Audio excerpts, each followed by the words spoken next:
これが蛇腹ホースですね。でさっきもこの蛇腹ホースの段差が見えないぐらい汚れてたんですけども、段差見えるぐらいなのでこれは大丈夫かなというところで、さっきの 0.74 あたりがこのこの下排水管が下って2階の天井になるところですね。この辺りがすごく汚れてたんですけども、かなり綺麗になっているので、黒っぽく見えちゃうのはもう汚れ跡というかなんだろうシミみたいなようなものなので、これが落ちることはないんですけども、先ほど見ていただいた何色っていうんですかね、橙色というかそういったのが取れてるかっていうのをチェックできるかと思います。であとこの高洗浄終わった後ちゃんと水を流して流れるのを確認してるんですけども、もしその勾配不良みたいなところがあれば、水が溜まってるところが怪しいかなっていうところではあるので、それも一緒に見ていければとは思うんですよね。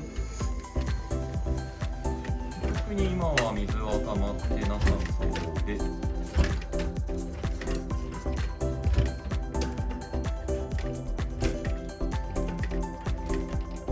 この辺も汚れがなく、あと黒の跡みたいなしか残ってないので大丈夫ですね。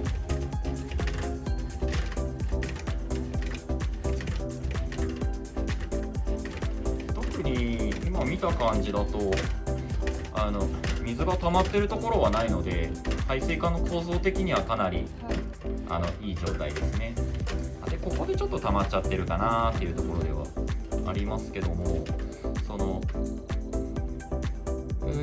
カメラのレンズ自体がこの1センチ15ミリぐらいなので、それの下に少し振ってるぐらいなので、このぐらいであれば大丈夫かなっていうところですね。でもここが外行ってるようなところなので、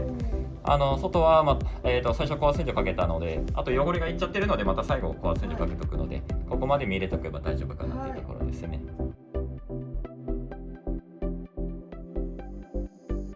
一番最初もうすぐ上がってきちゃうような感じだったんですけども、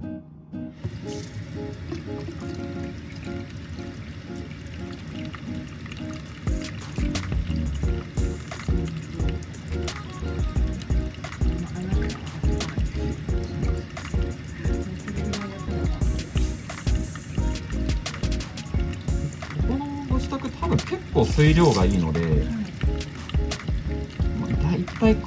どのご家庭でももうちょい下ぐらいではあったりはするんですよね、溜まるところが。ですけど水量のせいもあって、大体このぐらいがベースで、これが徐々にその詰まり始めるとまた上がってきちゃうので、それを目安にして清掃する目処をつけていただければなっていうところではありますね。あとこれを止めた後にごめんなさい。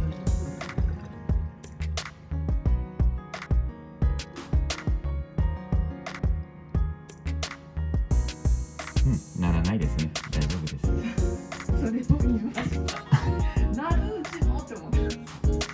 詰まりが原因でなる場合と、排水管自体のそのたわみとかでなる場合があるので、一概には全部が詰まりとはなかなか申し上げにくいんですけども、詰まりの目安としてやっぱゴゴゴゴっていう音はかなりな頻度でなりやすい感じですね。音が鳴らないよ。これが多分新築当初の排水の流れ方だったのかなっていうところで。2階と1階の台所だとやっぱり違う。2階だから詰まりやすいとかそういうのはある。2階だからってことはないですね。ただ YouTube の関係上なんかこうお2階の台所のところが多かったりはしちゃうんですけどどうしてもその東京とか神奈川とかになると、こういう構造になってます。そうですそうです、お2階に台所があるご家庭が多いので、ですけども1階でも全然ありますし、特に2階だからってことはないですね。はい、じゃああと片付け始めて全部終わりましたらまたお声掛けさせていただきます。